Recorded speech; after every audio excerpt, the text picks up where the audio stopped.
Assalamu alaikum students, hope you will be fine. I am your science teacher and this is our third session of unit number 1, cells, tissues and organs. In this session I will explain the organ systems. So I am going to start my topic. What is an organ system? A group of organs that work together to carry out a certain job or function is called an organ system.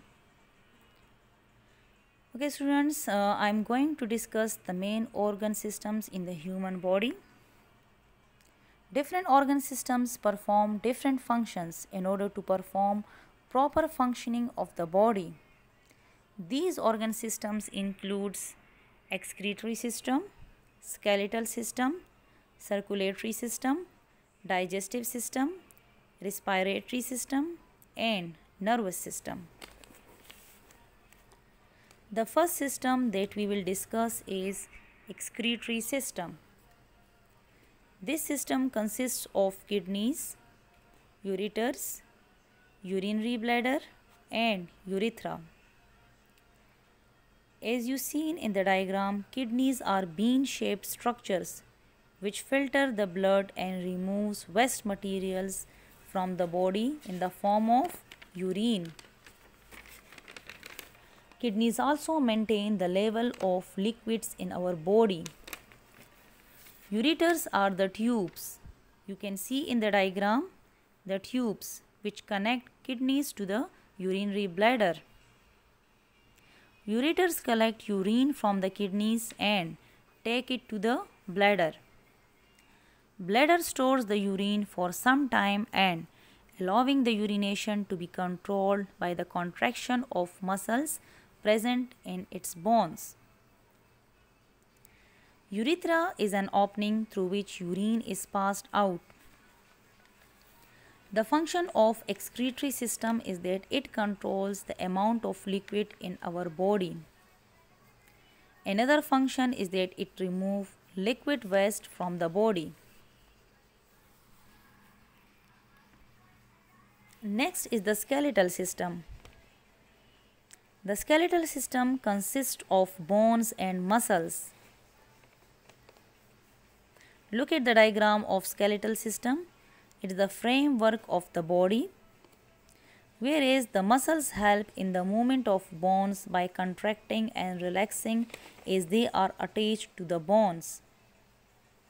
The function of skeletal system is to protect the internal delicate organs, just like our skull protect our brain. Okay, so organs like brain, heart and lungs are protected by our skeletal system, by our bones. The second function of skeletal system is to provide support to our body. The third function is that it also helps in movement. Now I am going to explain circulatory system. This system consists of heart, blood vessels. Blood vessels are the tubes through which blood flows. There are three types of blood vessels: arteries, veins and capillaries.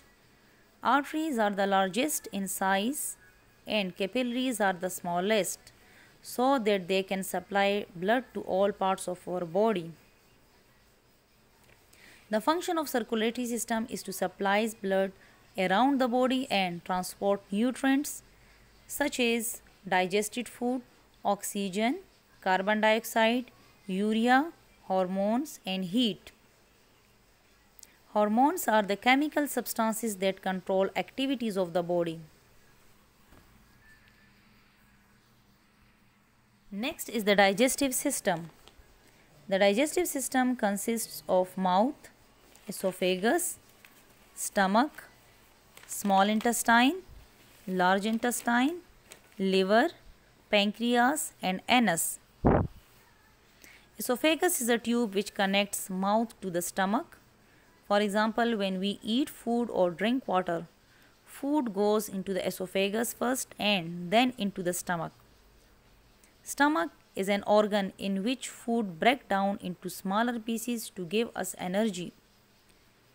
Small intestine absorbs all the energy and nutrients present in the food, while large intestine is responsible for the removal of undigested food and bacteria from the body. The function of liver is to filter the blood coming from the digestive tract before sending it to other parts of our body. Pancreas converts the food we eat into energy for the body's cells. The last part of the digestive tract is anus. It is an opening through which stool leaves the body. These organs combine to form an organ system called digestive system.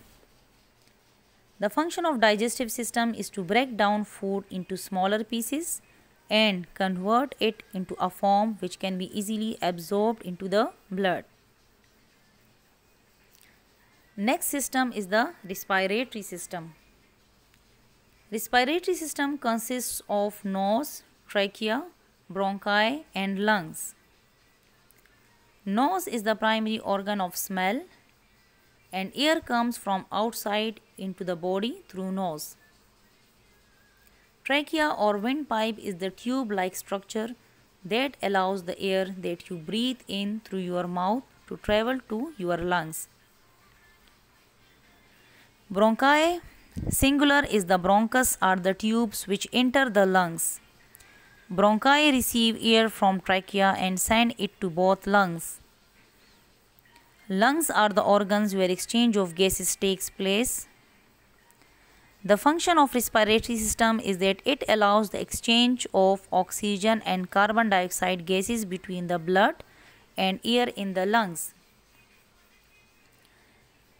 Respiratory system puts oxygen into the blood and removes carbon dioxide. Now I am going to explain the nervous system.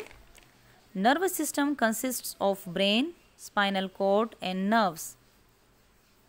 Brain is the control center of our body. It controls our feelings, emotions and movement, etc.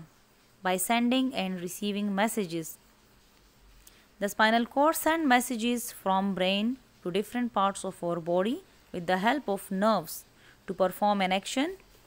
The function of nervous system is to control our body's activities by sending messages from brain and spinal cord to all parts of our body with the help of neurons and back to the brain. Other systems in the body are muscular system, endocrine system and reproductive system.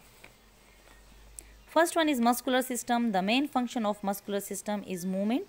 It also helps stabilize our joints, maintain our posture and generate heat during activities. Endocrine system is a network of organs located throughout the body. It is similar to the nervous system as it also controls different body's actions. Nervous system uses electrical signals to control body's activities, whereas endocrine system use hormones to send messages. Reproductive system is a system through which human generation can reproduce. In next session, I will explain plant organs and microscope. Till then, Allah Hafiz.